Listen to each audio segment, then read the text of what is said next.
클릭해 주셔서 감사합니다. 오늘 하루 좋은 일만 가득하시길 정성을 다해 기원드립니다. 구독과 좋아요와 알림 설정을 꾹꾹 눌러주세요. 야담TV 이야기 시작하겠습니다.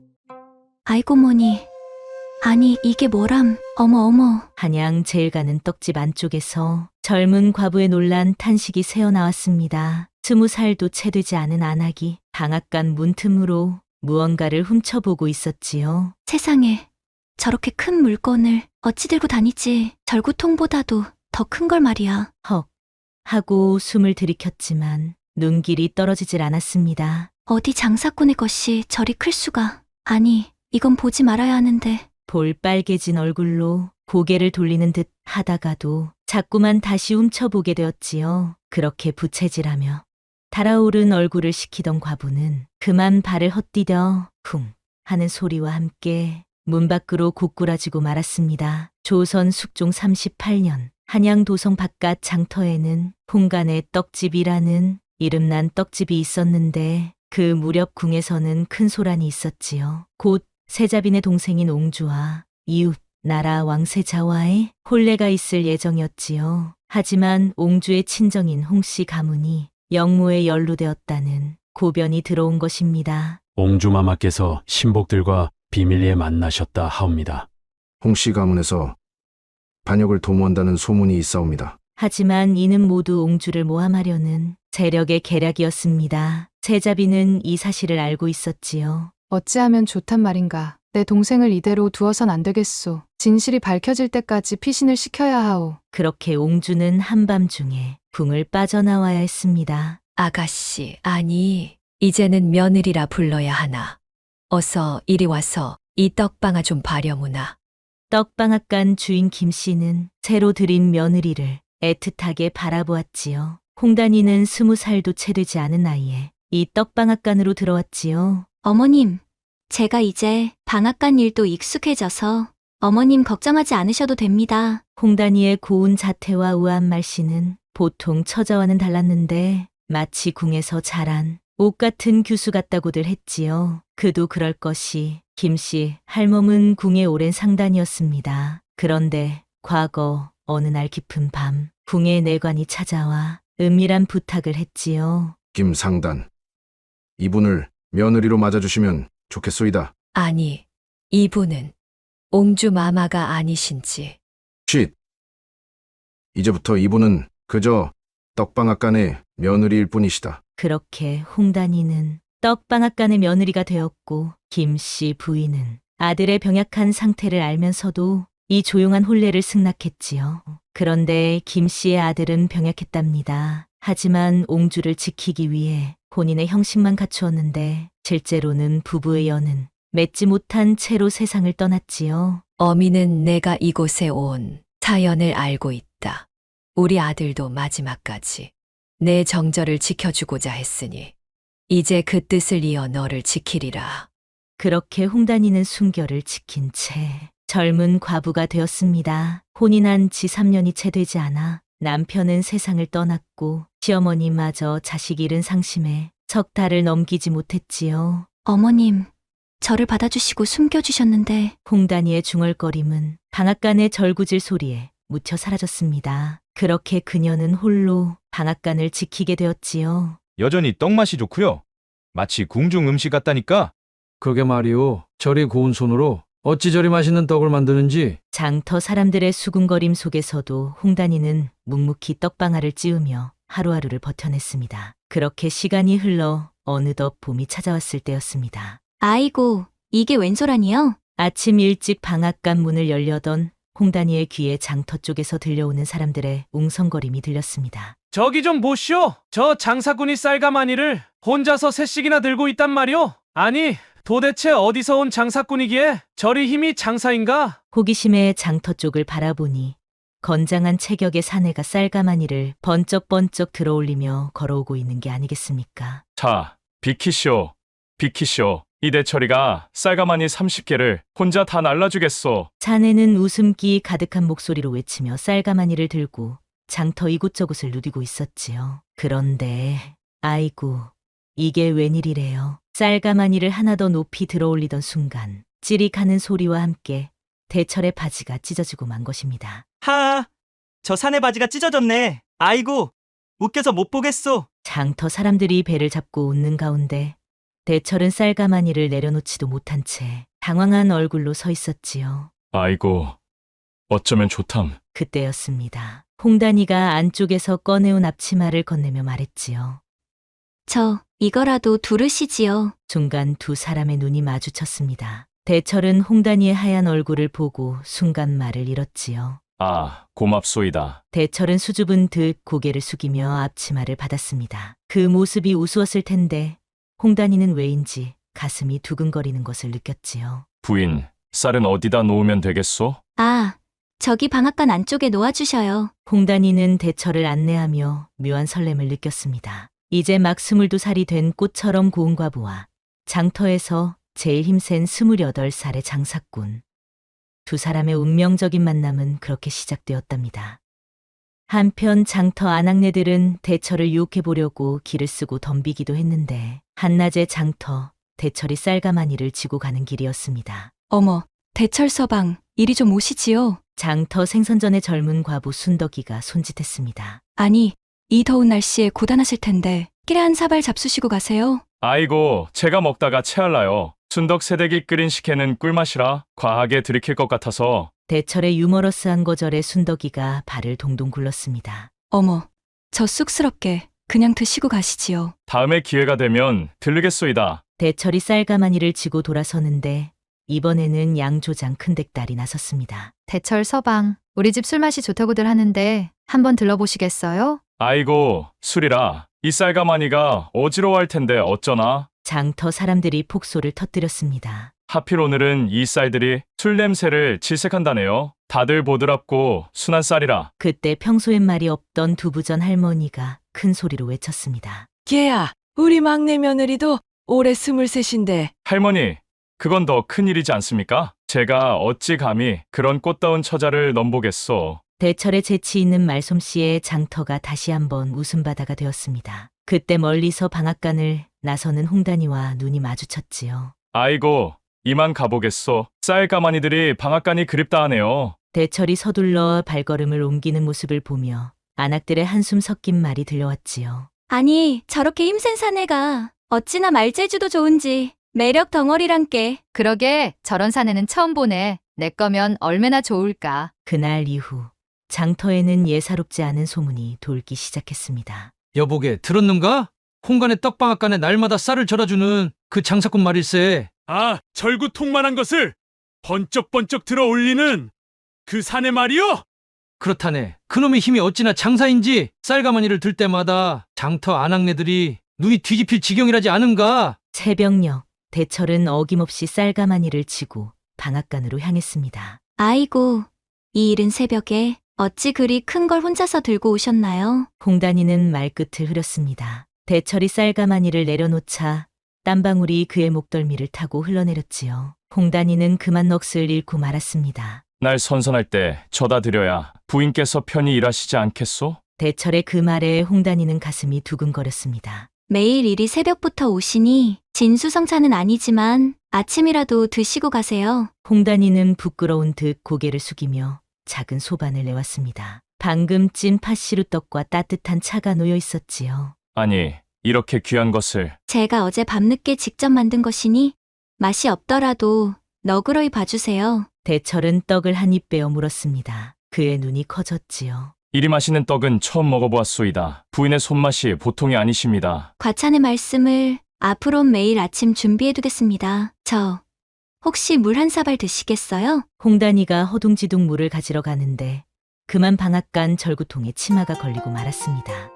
으악, 중간 앞으로 고꾸라지는 홍단이를 대철이 와락 끌어안았는데 아이고머니. 대철의 단단한 가슴팍에 기대어 버린 홍단이는 숨을 쉴 수가 없었는데 그의 억센 팔뚝이 자신의 허리를 감싸 안은 채로 있었기 때문이지요. 저 부인, 네, 치마가 많이 올라갔습니다. 홍단이는 그제서야 자신의 치마가 무릎 위로 흘러덩 걷혀 있는 것을 발견했는데 어머, 이를 어쩐다. 황급히 치마를 내리려 손을 뻗는 순간 그만 대철의 단단한 허벅지를 짚고 말았지요. 아, 죄송해요. 부인, 소인의 힘 자랑하는 부분을 만지시면. 대철의 얼굴이 새빨개졌습니다. 아이고, 죄송해요.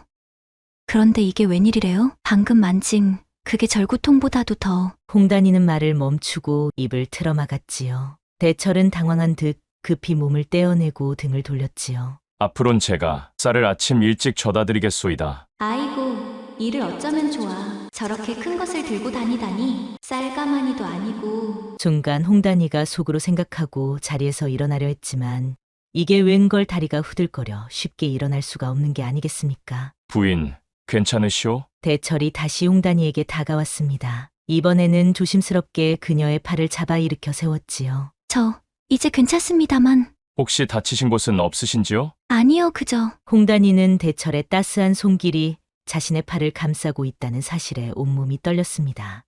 부인, 네, 저 쌀만 져다 드리는 게 아니라 방앗간 일도 도와드리고 싶은데 대철의 목소리가 떨렸습니다. 홍단이는 고개를 들어 그를 바라보았지요. 아침 일찍 와서 도와드리면 안 되겠소? 부인 혼자서 방앗 짓기 힘드실 텐데 하지만 장사꾼 일은 어떠하십니까? 걱정 마십시오. 장터 일은 해 뜨고 나서 해도 되니까요. 둘의 눈이 마주쳤다가 홍단이가 먼저 고개를 돌렸습니다. 그럼 내일은 더 일찍 오시겠다는 말씀인가요? 네, 동이 트기 전에 오겠소이다. 말을 마친 대철은 허리춤에 땀을 닦으며 위쪽오리 깃을 살짝 풀었는데 그 순간 드러난 단단한 가슴팍의 홍단이는 또다시 얼굴이 붉어졌지요. 아, 저는 이만 가보겠습니다. 황급히 돌아서는 홍단이의 발걸음이 자꾸만 엉켜갔는데 그런 그녀의 뒷모습을 보며 대철은 입가에 잔잔한 미소를 머금었지요. 이렇게 매일 아침 방앗간에서 벌어지는 일을 아는지 모르는지 장터 안악들 사이에서는 온갖 소문이 파다하게 퍼져나갔습니다. 여보시오. 올해 내보름 장터에서 보신 분 있소? 그 장사꾼이 홍간의 떡방앗간 앞에서 어찌나 힘자랑을 하던지리. 아이고, 말도 마시오. 쌀가마니를 번쩍번쩍 들어올리는데 우리 영감은 저 앞에 쪼그려 앉아서 참기름이나 짜고 있더구먼. 장터 김간의 기름집 안악이 한숨을 쉬며 말했습니다. 그나저나 그 장사꾼 말이야. 왜? 저번에 보니까 말이야. 장작 패는데 저고리를 벗었다나 뭐라나. 어머나, 그래서요? 아니, 그 몸매가 말이야. 마치 청룡이 꿈틀거리는 것처럼 보였다니까. 조용히들 하시오. 저기 홍간의 과부 오시네. 홍단이가 지나가자 안악들은 입을 틀어막고 킥킥거리는 게 아니겠습니까? 아이고, 저 과부 팔자는 뭐가 저리 좋담. 그러게 말이오. 젊은 나이에 과부가 되더니 이제는 절구통만 한걸 혼자 독차지하려 들고 말이오. 쉿! 무슨 말씀을 하는 것이오? 절구통이 아니라 방망이 정도라니까. 아이고, 방망이는 무슨, 그건 떡매라고 해야 맞지 않겠소. 갑자기 들린 기침 소리에 안악들이 흠칫 놀라며 뒤를 돌아보니 대철이 서 있었지요. 아이고, 이를 어째? 안악들은 도망치듯 흩어졌습니다.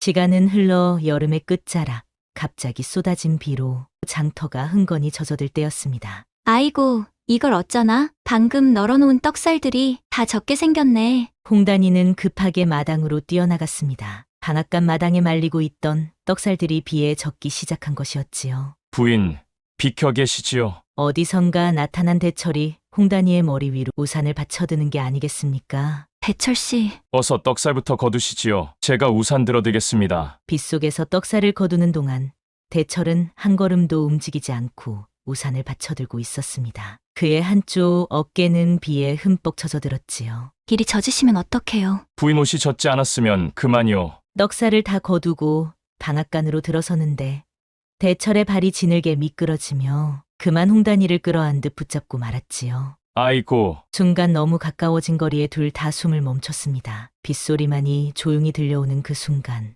이보시오. 장터에 힘자랑한다는 사내가 있다 하여 전주에서 왔다오. 갑자기 들려온 소리에 둘은 황급히 몸을 떼어냈습니다. 장터에서 누군가가 외치고 있었지요. 그렇게 장터가 시끌벅적할 때였습니다. 여보시오. 장터 사람들. 큰일 났소. 갑자기 들이닥친 낯선 장사꾼 하나가 장터 한복판에서 소리를 질렀습니다. 남쪽 전주 장터에 최고 장사꾼 돌쇠가 왔다네. 아니, 그 전주 장터에서 100근도 넘는 쌀가마니를 번쩍 들었다는 그 돌쇠 말이오? 장터 사람들이 웅성거리는데 우람한 체격의 사내가 나타났습니다. 그래, 내가 바로 전주 장터의 돌쇠요. 근데 말이오, 여기 장터에 힘센 장사꾼이 있다고 해서 찾아왔는데 돌쇠는 장터 사람들을 둘러보며 말을 이었습니다. 그 사내는 어디 있어? 쌀가마니 셋을 한 번에 든다는 그놈 말이오. 그때 방앗간에서 나오던 대철과 눈이 마주쳤습니다.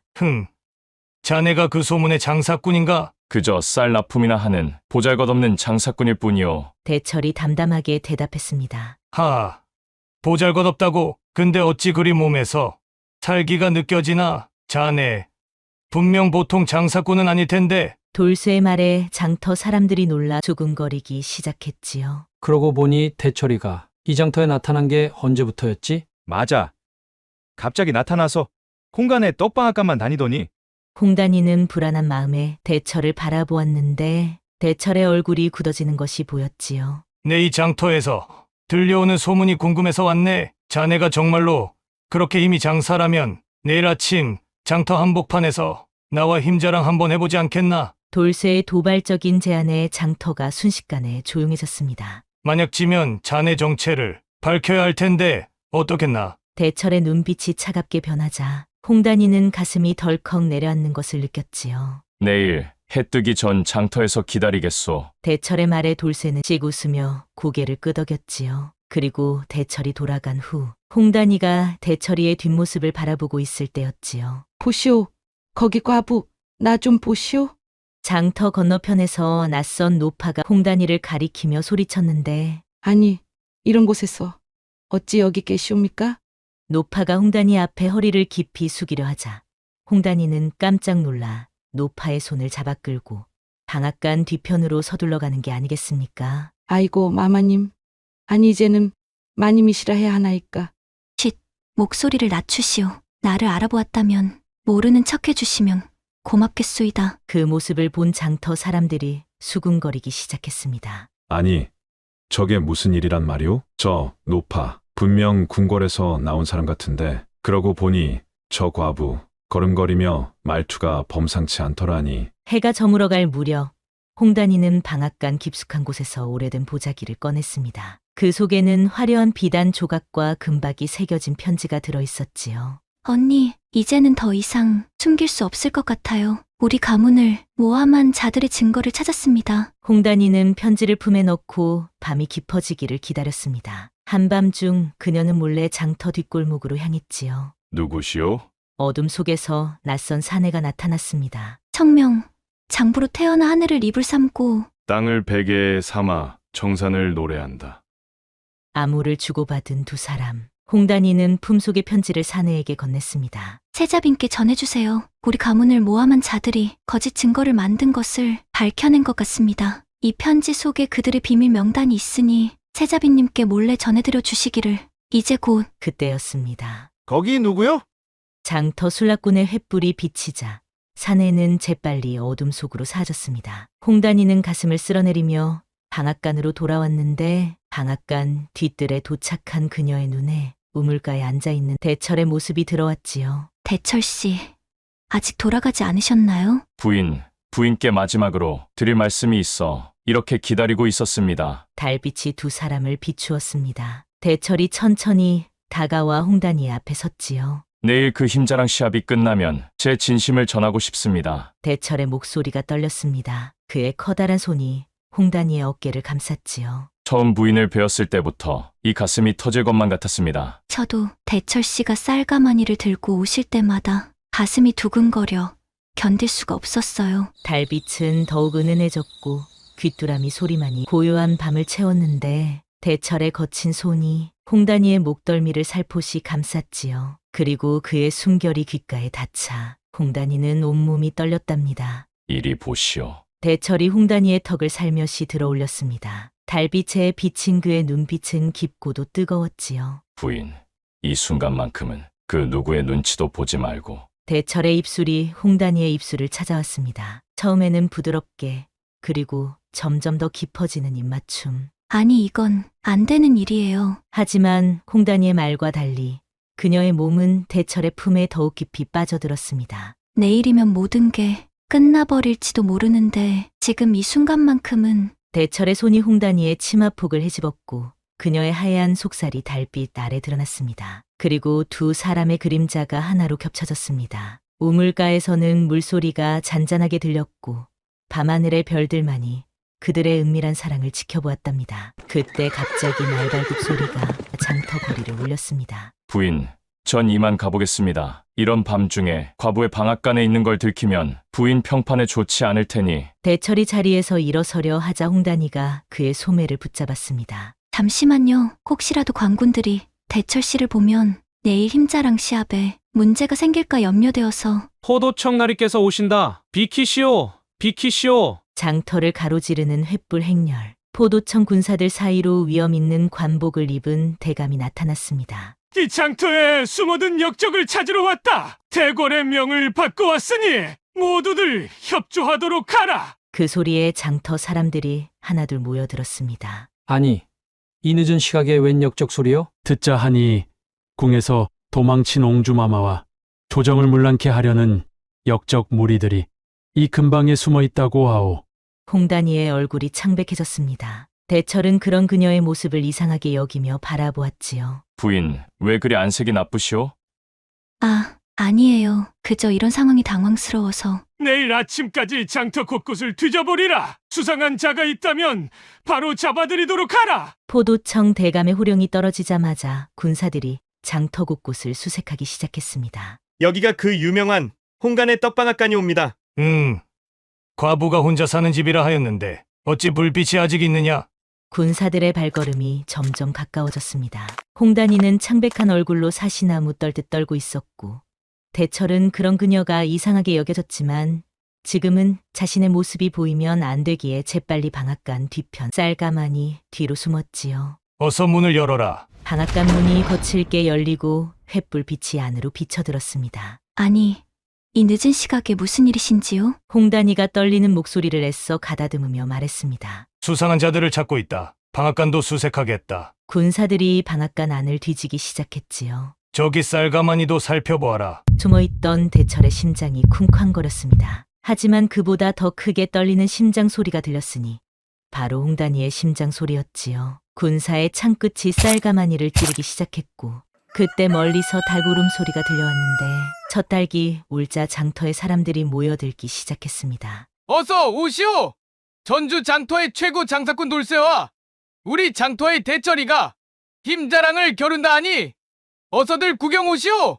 장터 한복판에는 이미 돌쇠가 도착해 우뚝 서 있었습니다. 이보시오. 그 대철이란 사내는 어디 있소? 그때 포도청 대감이 군사들을 이끌고 장터로 들어서며 말했지요. 잠깐, 이 힘자랑은 잠시 미뤄두고 먼저 확인할 것이 있다. 대감의 눈빛이 매서웠습니다. 어젯밤 수색 중에 수상한 편지 한 장을 발견했다. 이것은 분명 옹주 마마께서 세자빈께 보내신 편지가 분명하다. 중간 장터가 술렁였습니다. 아니, 옹주마마라니.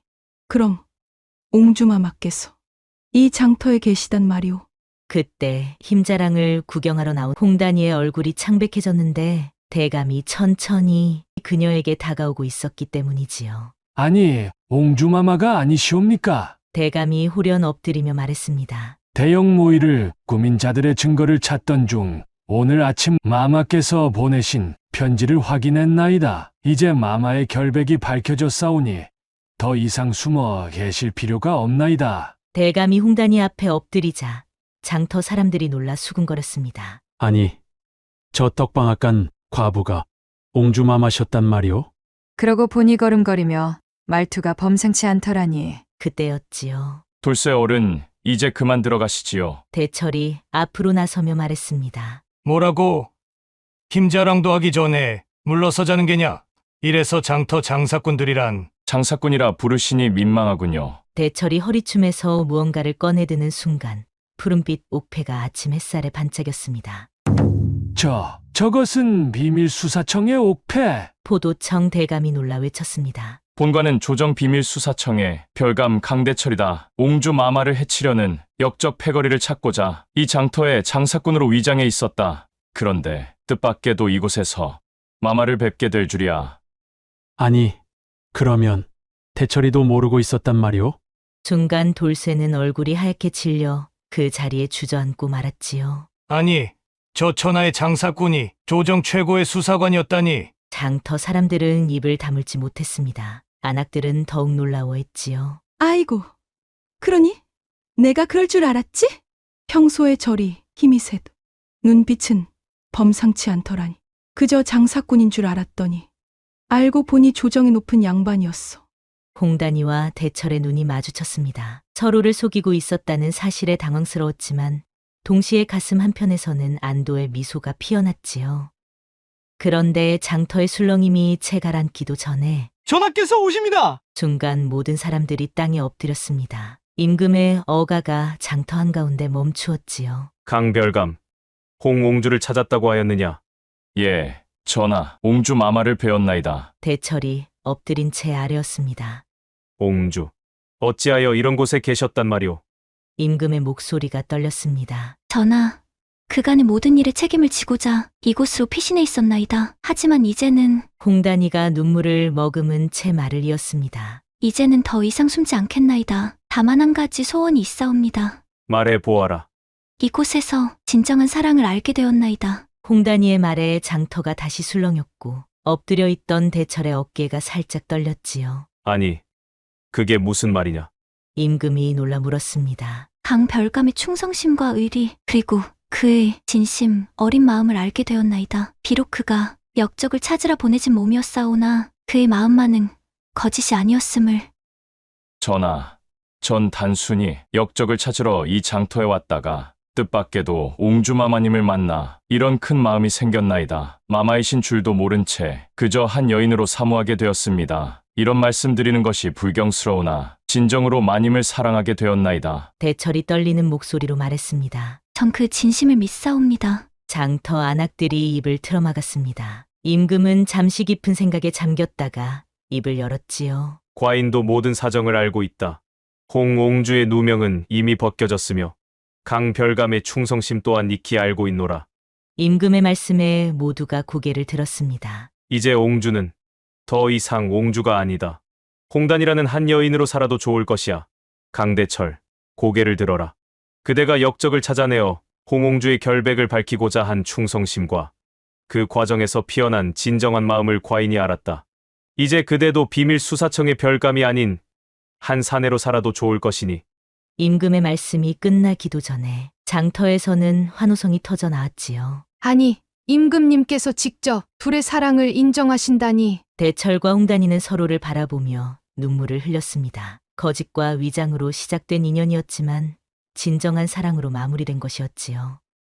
그리고 한 달 뒤 장터는 그 어느 때보다도 활기찼습니다. 아이고, 드디어 오늘이구나. 그려, 우리 장터에 금슬 좋은 부부가 되시는 날이요.